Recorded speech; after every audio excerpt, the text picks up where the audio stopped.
மூலகங்களினதும் சேர்வைகளினதும் அளவறிதல். நாம் இப்போது சார் மூலக்கூற்று திணிவை வரைவிலக்கணப்படுத்துவோம்.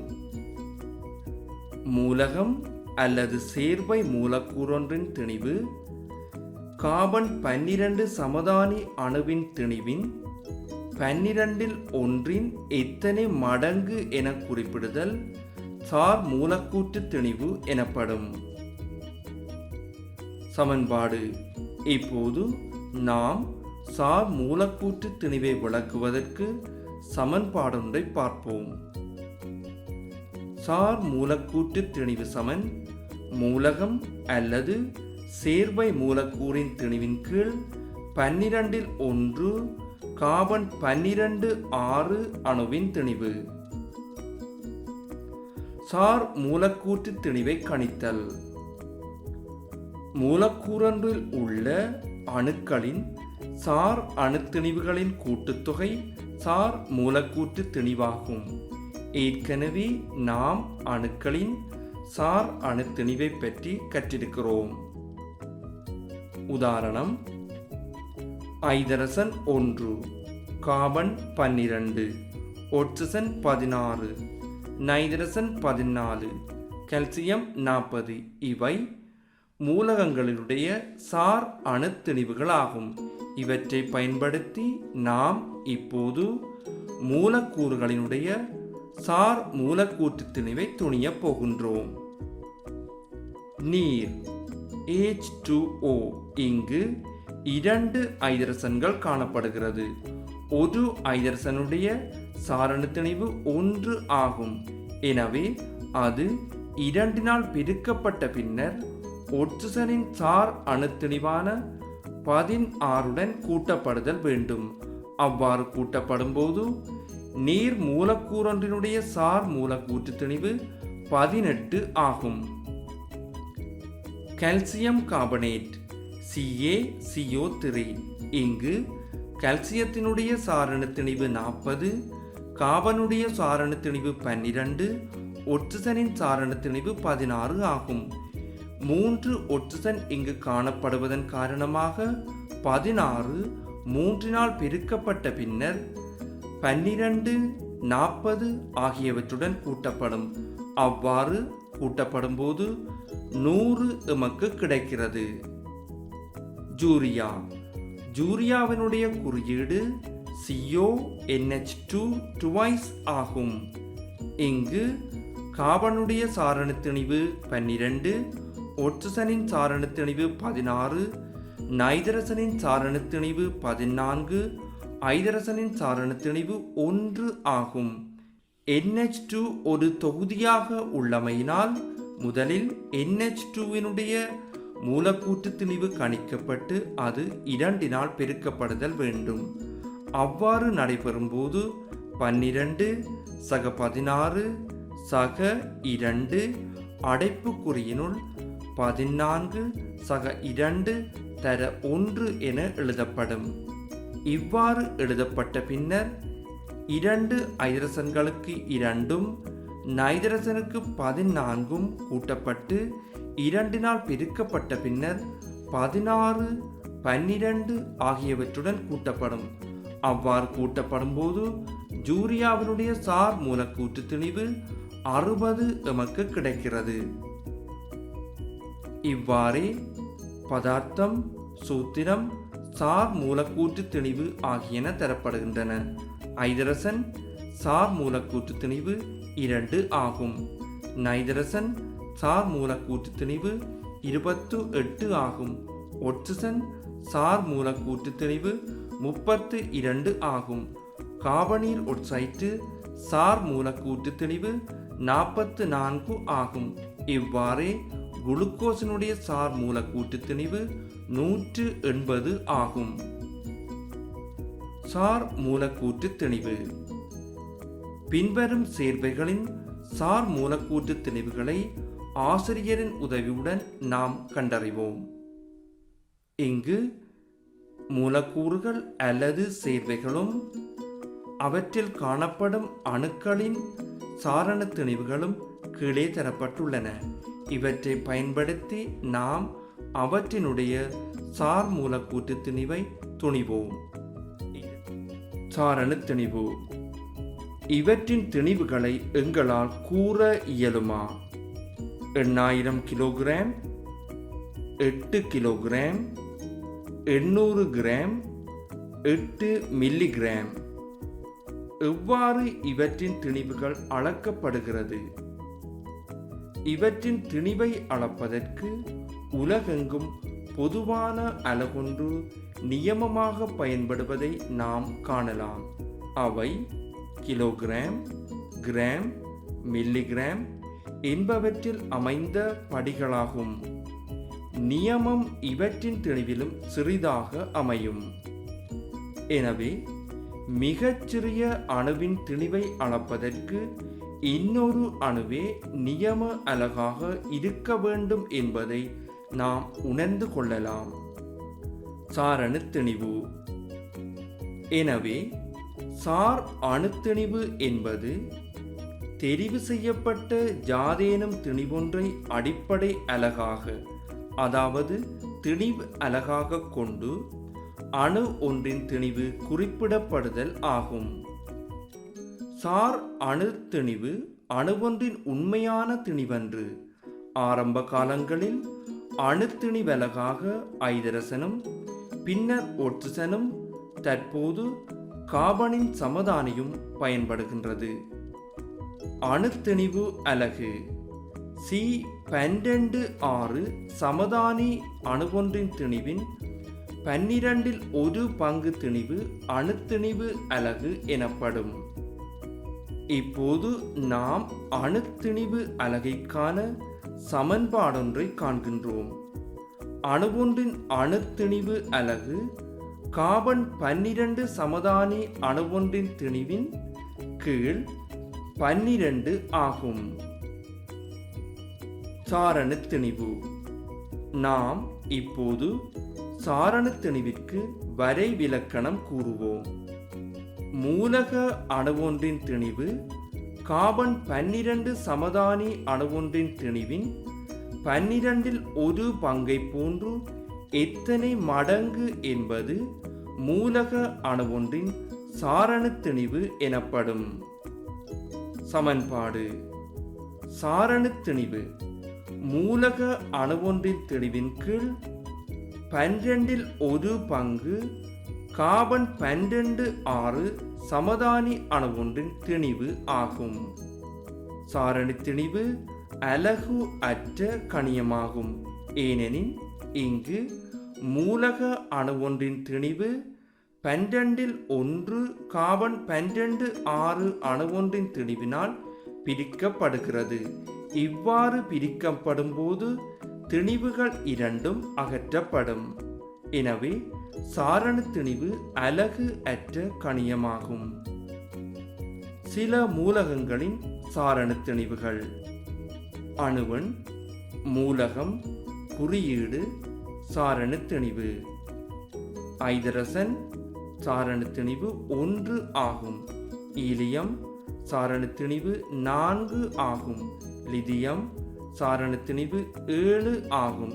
இவ்வாறே beryllium 9, boron 11, carbon 12, நைதரசன் 14, ஒட்சிசன் 16, fluorine 19, neon 20, sodium 23, magnesium 24, aluminium 27, silicon 28, phosphorus 31 ஆகும்.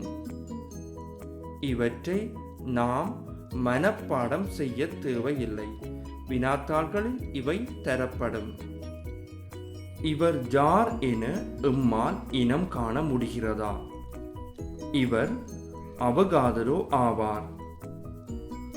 இவர் எந்தவொரு மூலகத்தையும் அதன் சாரண திணிவிற்கு சமமான திணிவை கிராம்களில் நிறுத்து பெறப்படுமிடத்து அவற்றிலுள்ள அணுக்களின் எண்ணிக்கை 6.022 தர 10⁻23 அடுக்கு அணுக்கள் ஆகும் என கண்டறிந்தார். இது அவகாதிரோ எண் அல்லது அவகாதிரோ மாறிலி எனப்படும். அதாவது ஒரு மூல் எந்த ஒரு பதார்த்தத்திலும் 6.022 தர 1023 அணுக்கள் காணப்படும். சாதாரணமாக நாம் 6.022 தர 1023 எனும் பொழுது சிறிய பெருமானமாக காணப்படும். ஆனால் அதற்கு சமனான பெருமானத்தை இவ்வாறு விரித்து எழுதிய பின்னர் அதனுடைய எண்ணிக்கை எமக்கு விளங்கக்கூடியதாக இருக்கும். அவகாதிரோ மாறிலி. இலகுவான உதாரணம் ஒன்றின் மூலம் இதனை விளங்குவோம். ஒரு டசின் முட்டையில் 12 முட்டைகள் காணப்படும். ஒரு டசின் சவர்க்காரத்தில் 12 சவர்க்காரங்கள் காணப்படும். அவ்வாறே ஒரு மூல் எந்த ஒரு அணுவிலும் 6.022 தர 1023 அணுக்கள் காணப்படும். Magnesium 24 gram. இங்கு 24 கிராம் மக்னீசியம் எனும் பொழுது ஒரு மூல் ஆகிறது. எனவே அதில் 6.022 தர 1023 அணுக்கள் காணப்படும். Carbon 12 gram. இங்கு 12 கிராம் கார்பன் ஒரு மூல் ஆகும். எனவே அதில் 6.022 தர 1023 அணுக்கள் காணப்படும். ஒட்சிசன் 16 கிராம். 16 கிராம் ஒட்சிசன் எனும் பொழுது அது ஒரு மூல் ஆகிறது. எனவே ஒரு மூல் ஒட்சிசனில் 6.022 தர 1023 அணுக்கள் காணப்படும். Glucose 180 gram. 180 கிராம் குளுக்கோஸ் எனும் பொழுது அது ஒரு மூல் ஆகிறது. எனவே ஒரு மூல் குளுக்கோஸில் 6.022 தர 1023 அணுக்கள் காணப்படும். ஐதரசன் 2 கிராம். இங்கு H2 என்பது வாயுவாகும். எனவே 2 கிராம் ஐதரசன் எனும் பொழுது அது ஒரு மூல் ஆகிறது. எனவே ஒரு மூல் ஐதரசனில் 6.022 தர 1023 மூலக்கூறுகள் காணப்படுகிறது. காரணம் இங்கு H2 என்பது ஒரு மூலக்கூறு ஆகும். கந்தக வீரோட்சைட் 64 கிராம். இங்கு 64 கிராம் கந்தக வீர் ஒட்சைட் எனும் பொழுது ஒரு மூல் ஆகும். எனவே ஒரு மூல் கந்தக வீரோட்சைட்டில் 6.022 தர 1023 மூலக்கூறுகள் காணப்படுகிறது. கார்பனீர் ஒட்சைட் 44 கிராம். இங்கு 44 கிராம் கார்பனீர் ஒட்சைட் எனும் பொழுது அது ஒரு மூல் ஆகிறது. எனவே ஒரு மூல் கார்பனீர் ஒட்சைட்டில் 6.022 தர 1023 கார்பனீர் ஒட்சைட்டு மூலக்கூறுகள் காணப்படும். Chlorine 35.5 gram. இங்கு 35.5 கிராம் குளோரின் எனும் பொழுது ஒரு மூல் ஆகிறது. எனவே ஒரு மூல் குளோரினில் 6.022 தர 1023 அணுக்கள் காணப்படுகிறது. 1 கிராம் ஐதரசன். இங்கு ஐதரசன் அணு நிலையில் காணப்படுகிறது. எனவே 1 கிராம் ஐதரசன் எனும் பொழுது ஒரு மூல் ஆகிறது. ஒரு மூல் ஐதரசனில் 6.022 தர 1023 அணுக்கள் காணப்படுகிறது. இங்கு குளுக்கோஸ், ஐதரசன் வாயு, கந்தக வீரொட்சைட்டு, காபனீர் ஒட்சைட்டு ஆகியன மூலக்கூறுகள் ஆகும். எனவே இவற்றில் ஒரு மூலில் 6.022 தர 1023 மூலக்கூறுகள் காணப்படுகிறது. இவ்வாறே குளோரின், ஐதரசன், மக்னீசியம், கார்பன், ஒட்சிசன் ஆகியன அணு நிலையில் காணப்படுகிறது. எனவே இவற்றின் ஒரு மூலில் 6.022 தர 1023 அணுக்கள் காணப்படுகின்றன. மூலகம் ஒன்றின் சார் அணுத்திணிவிற்கு சமனான திணிவு கிராமில் கூறப்படும் போது அது மோல் எனப்படும். சமன்பாடு: பதார்த்தமொன்றின் மூலானது பின்வரும் சமன்பாட்டின் வாயிலாக கணிக்கப்படும். மோல் சமன் திணிவின் கீழ் சார் மூலக்கூற்று திணிவு ஆகும். ஒரு மோல் எந்த ஒரு பதார்த்தமும் அவகாதரோ எண்ணிக்கைக்கு சமனான 6.022 தர 1023 அணுக்களை கொண்டிருக்கும். இது ஏற்கனவே நாம் கற்றிருக்கிறோம். மூல் சார்பான கணித்தல்கள். இலகுவான கணித்தல் ஒன்றின் ஊடாக நாம் இதனை அறிவோம். 24 கிராம் கார்பனில் உள்ள அணுக்களின் எண்ணிக்கையை காண்க. முதலில் நாம் சமன்பாட்டின் வாயிலாக 24 கிராம் கார்பனின் மோல் அளவை காண்போம். மோல் சமன் திணிவின் கீழ் சார் மூலக்கூற்று திணிவு எனும் சமன்பாட்டை இதற்கு பயன்படுத்துவோம். மோல் சமன் 24 கீழ் 12. இங்கு 24 என்பது கார்பனின் திணிவு ஆகும். 12 என்பது கார்பனின் சார் மூலக்கூற்று திணிவு ஆகும். மோல் சமன் 2. அவகாதரோவின் விதிப்படி ஒரு மோலில் 6.022 தர 1023 அணுக்கள் காணப்படும். எனவே 24 கிராம் கார்பனில் உள்ள அணுக்களின் எண்ணிக்கை சமன் 2 தர 6.022 தர 1023 ஆகும். இதனை பெருக்கும் போது 1.244 தர 1022 ஆகிறது. இங்கு இதனை மீண்டும் ஒருமுறை கவனிக்கும் போது பரீட்சை நோக்கில் சமன்பாடு எழுதும் போது ஒரு புள்ளியும், சமன்பாட்டில் பிரதியிடப்படும் பொழுது இன்னும் ஒரு புள்ளியும், விடையை பெறும்போது ஒரு புள்ளியுமாக மொத்தமாக 3 புள்ளிகள் எமக்கு வழங்கப்படுகிறது. நாம் மோல் சமன் திணிவின் கீழ் சார் மூலக்கூற்று திணிவு எனும் சமன்பாட்டை எழுத தவறுமிடத்து ஏனைய 2 படிகளுக்குமாக 2 புள்ளிகள் மாத்திரமே வழங்கப்படும்.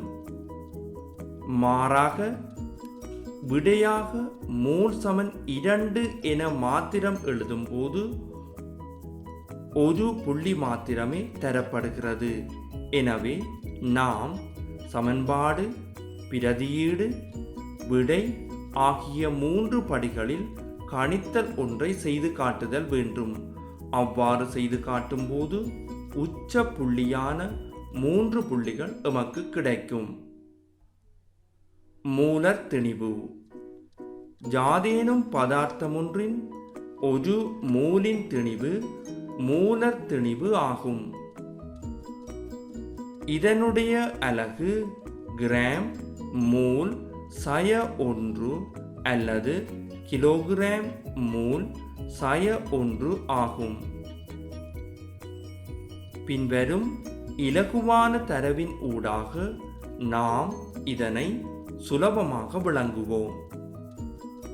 சோடியத்தின் சார் அணுத்திணிவு 23, அதாவது 1 மோல். எனவே சோடியத்தின் மூலர் திணிவு சமன் 23 கிராம் மூல் சய 1 என கிடைக்கும். கார்பனீர் ஒட்சைட்டின் சார் மூலக்கூற்று திணிவு 44 ஆகும், அதாவது 1 மோல். எனவே கார்பனீர் ஒட்சைட்டின் மூலர் திணிவு 44 கிராம் மோல் சய 1 ஆகும். மூலர் திணிவு. ஆசிரியரின் உதவியுடன் பின்வரும் சேர்வைகளின் மூலர் திணிவுகளை காண்போம். பின்வரும் சேர்வைகளின் மூலர் திணிவுகளை காண்க. கார்பனீர் oxide, sodium chloride, calcium carbonate, ammonium chloride, magnesium nitride, ஐதரசன் sulphide, aluminium chloride, ammonium carbonate, செப்பு சல்பேட்டு, சோடியம் ஒட்சலேட்டு. இவற்றினுடைய சாரண திணிவுகள் கீழே அடைப்பினுள் தரப்படுகின்றன. பரீட்சையினும் இவ்வாறே சாரண திணிவுகள் தரப்படும். இவற்றை நாம் சரியான முறையில் கணிக்கும் போது பின்வருமாறு எமக்கு விடை கிடைக்கும். இதனை நாம் ஆசிரியரின் உதவியுடன் ஒப்பிட்டு நோக்கலாம்.